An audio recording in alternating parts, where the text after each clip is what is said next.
Bienvenue sur Jazz Polémique. Aujourd'hui, on va parler de la marche contre l'antisémitisme qui est portée par Yael Braun-Pivet. Et on va essayer de se poser la question suivante. Est-ce que c'est juste une marche contre l'antisémitisme uniquement ou c'est un soutien caché à l'État d'Israël? On va voir si on peut douter. Voilà, je vais vous montrer diverses séquences vidéo. On va essayer de les analyser et voir si le doute est permis. Voilà. Pour le moment, je vous invite à vous abonner, à mettre un pouce bleu, à mettre un commentaire et on y va, c'est parti. Comme je vous le disais, c'est Yael Braun-Pivet qui porte cette marche contre l'antisémitisme et c'est la présidente de l'Assemblée nationale. C'est pas n'importe qui en France. Et pour précision aussi, elle a fait un voyage récemment avec Meir Habib en Israël pour aller voir les dégâts qu'ont causé l'attaque du 7 octobre. Mais elle n'est pas passée du côté gazaoui pour voir comment elle vivait. Je dis ça, je dis rien. On va voir ce qu'elle dit à propos de cette marche. Ne laissons pas salir le message que nous portons aujourd'hui. Il ne faut pas le dénaturer, il ne faut pas le salir avec des polémiques stériles. Merci. Marchons ensemble pour la République. Merci. D'accord. Donc il ne faut pas dénaturer son message, il ne faut pas le salir. Ok, très bien, il ne faut pas le détourner. Mais écoute, Yael, on va pas le faire, on va te laisser parler pour voir c'est quoi ton message. Ce qui est important, c'est que les populations civiles qui sont aujourd'hui à Gaza soient évidemment le moins possible victimes de ce conflit. Mais on sait aujourd'hui qu'elles servent souvent de bouclier humain et qu'il faut les préserver bien sûr, mais que rien ne doit empêcher Israël de se défendre. Il y a, comme sur d'autres conflits, un attaquant et des attaqués. Bon. Rien ne doit empêcher Israël de se défendre. Comme dans tous les conflits, il y a un attaquant, des attaqués. Voilà. Donc il y a des dommages collatéraux. Il y a un attaquant et des dommages collatéraux. On a le droit au doute ou pas? Ou pas encore?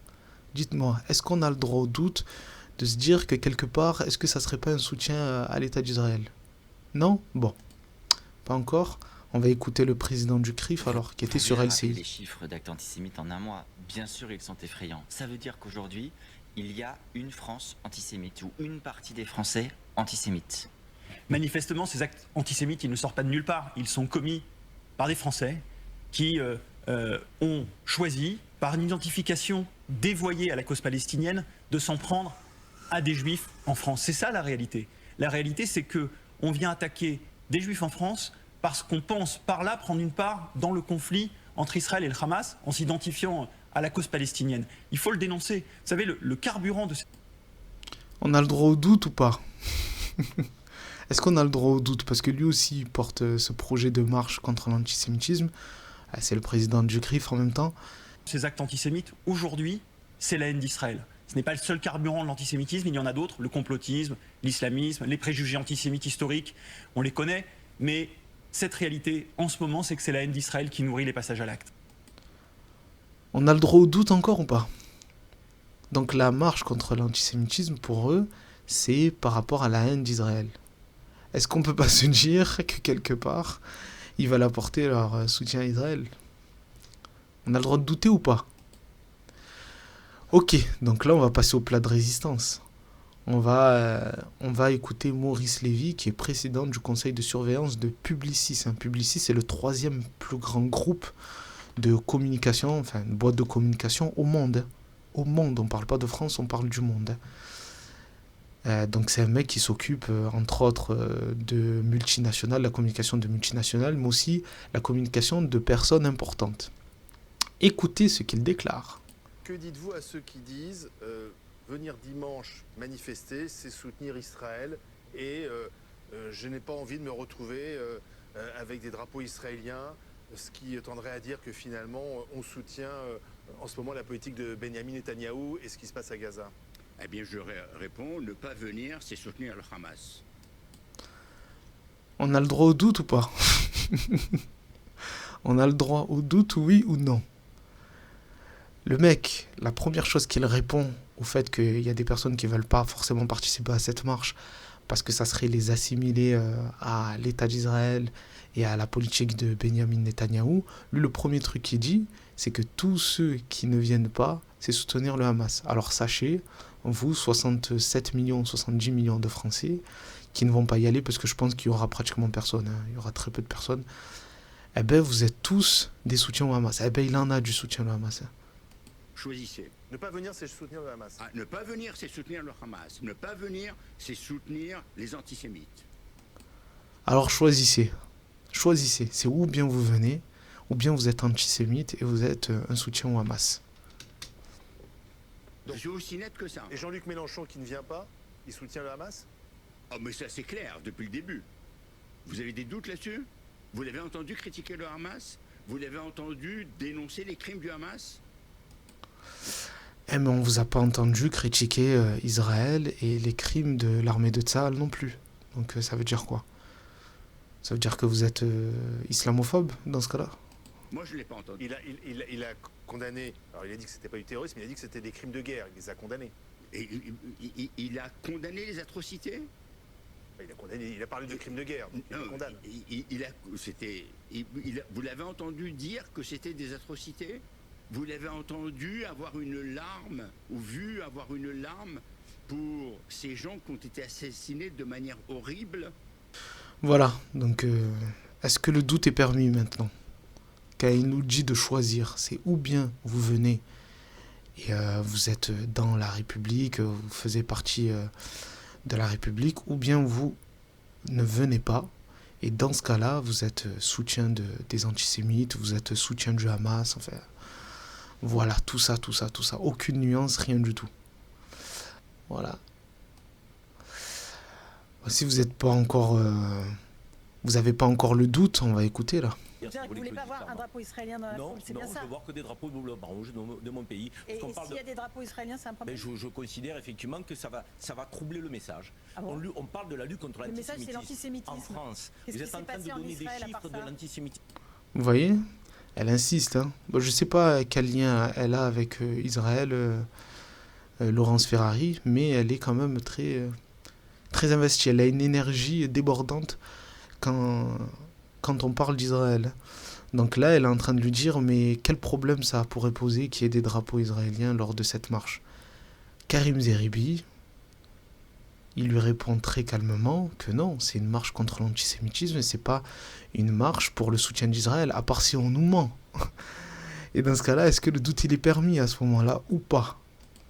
En France, Laurence, si vous voulez qu'on parle de l'antisémitisme en France, et si vous ramenez la question au conflit du Proche-Orient, je considère que c'est une forme d'instrumentalisation pour ceux qui veulent aller manifester contre l'antisémitisme. Moi, je ne serais pas choquée s'il y a des drapeaux israéliens dans la pour une foule. fois. Vous entendez? Je ne serais pas choqué s'il y a des drapeaux israéliens dans la foule. Moi, je vous le dis, cash, je vous le dis, il y en aura. Il y en aura. Voilà.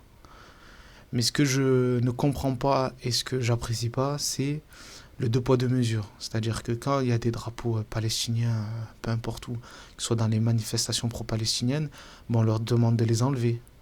On leur demande... Il y a pas mal de vidéos qui circulent sur le net où il y a des personnes qui se font même interpeller parce qu'elles ont brandi le drapeau palestinien, etc. Mais là, tous les plateaux télé, toute la classe médiatico-politique, ils seraient d'accord pour qu'il y ait des drapeaux israéliens qui flottent pendant cette marche. Moi, j'ai envie de vous dire, très bien, les gens, ils sont pas dupes, ils le savent très bien que cette marche, en réalité, c'est quelque part un soutien caché à l'État d'Israël. Ils le savent très bien. Enfin, ceux qui veulent le voir, ils le voient. Et c'est pour ça que je pense qu'il y aura pratiquement personne. Ils vont faire gonfler les chiffres. Bien entendu, je ne dis pas qu'il y aura absolument personne, mais il y aura surtout des militants, des groupes politiques qui vont participer à cette marche, surtout. Et peut-être des membres de la communauté juive. Et encore, je ne suis même pas sûr qu'il y en aura tant que ça. Mais je pense honnêtement qu'il y aura personne et ils vont gonfler les chiffres. Ils vont faire l'inverse qu'ils ont fait pour toutes les autres manifestations. Vous voyez, gilets jaunes, pass sanitaire, réforme des retraites, manifestations pro-palestiniennes, etc. Ils vont toujours diminuer les chiffres. En tout cas, le ministère de l'Intérieur, il diminue les chiffres. Ils vont te dire qu'ils étaient à peine 5000 alors qu'ils remplissent des avenues entières noires de monde. Bref. Mais là, ils vont gonfler les chiffres. Vous allez voir, vous allez voir ce que je vous dis, ils vont gonfler les chiffres. Je l'ai dit et je le redirai sur ce plateau, tant que j'aurai le souffle de le dire et tant qu'on me laissera le dire. Je suis contre l'antisémitisme. Je condamne l'antisémitisme. Je condamne l'antisémitisme. Je le combattrai de toutes mes forces. Je suis contre le type de riposte aujourd'hui qui est mis en place en Palestine. Donc, et je suis contre l'antisémitisme.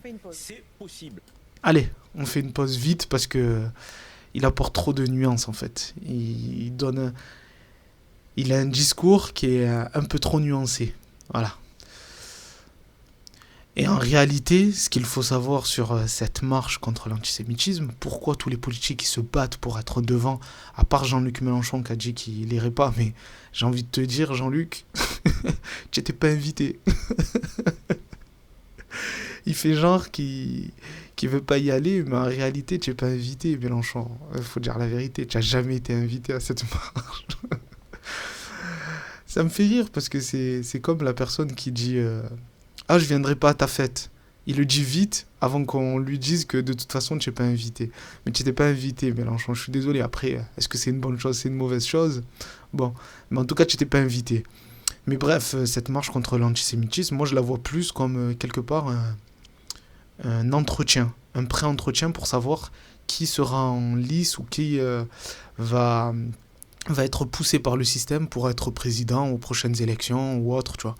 C'est clairement un pré-entretien, donc il faut être accepté par la République, comme ils le disent, par l'arc républicain, et être devant cette marche pour pouvoir être sur la ligne de départ, tu vois.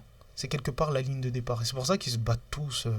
Donc voilà, écoutez cet agent du Rassemblement National qui essaye de réhabiliter le Rassemblement National parce qu'il sait très bien que c'est le starting block là. Là, c'est la ligne de départ, c'est un pré-entretien pour savoir qui sera sélectionné pour être parmi les premiers dans la course à la présidence. Que M. Véran part du principe que rien n'a changé au Rassemblement National. Il cite Jean-Marie Le Pen. Moi, je suis d'accord. Jean-Marie Le Pen, pour moi, était antisémite. Hein. Toutes ces citations et tout étaient insupportables. Par contre, Marie... Donc là, on met vite à la poubelle ce qu'ils veulent faire passer comme l'ancien Rassemblement National, alors qu'il y a une filiation claire et nette. Bien sûr, il y a des têtes qui ont changé, mais arrête de mentir, quoi. Le Pen a quand même nettoyé le parti, elle a quand même mis à la porte son propre père. Et aujourd'hui, quand on regarde dans les instances du Rassemblement National, je ne vois pas une once d'antisémitisme. La vérité, c'est que M. Véran essaye de réactiver un vieux clivage en diabolisant une forme d'opposition politique, sauf que les Français en ont marre. Il y a une dédiabolisation du RN, et je peux vous dire que moi, quand je vais... Je suis français, ne parle pas pour moi, s'il te plaît. Ne dis pas les Français, dis certains Français, oui, mais ne dis pas les Français, c'est faux. En province ou dans les Ardennes profondes, mon département natal, les gens me disent mais on n'en peut plus de ces petites politiques politiciennes, ou même quand à l'Assemblée nationale le RN propose quelque chose de bien, le gouvernement est contre parce que ça vient du RN. Ça, c'est plus possible. Non, même ils sont contre quand ça vient de LFI, ils sont contre en fait quand ça les arrange pas, ils sont contre, c'est tout. Faut arrêter. Voilà, donc lui il a bien conscience que c'est un pré-entretien d'embauche. Il va en avoir plusieurs pendant les années à venir. Vous voyez, il y a des échéances, il y a des moments où il faut être devant pour être présélectionné. Donc voilà, dites-moi vous ce que vous pensez de cette marche contre l'antisémitisme. Est-ce que vous aussi vous avez un doute concernant tout ça, en vous disant que quelque part c'est une marche pour soutenir l'État d'Israël, mais qui est caché sous... un enjeu commun qui est l'antisémitisme. Voilà, abonnez-vous, mettez un pouce bleu et puis on se donne rendez-vous à la prochaine vidéo. Dans tous les cas, on est ensemble, prenez soin de vous, ciao.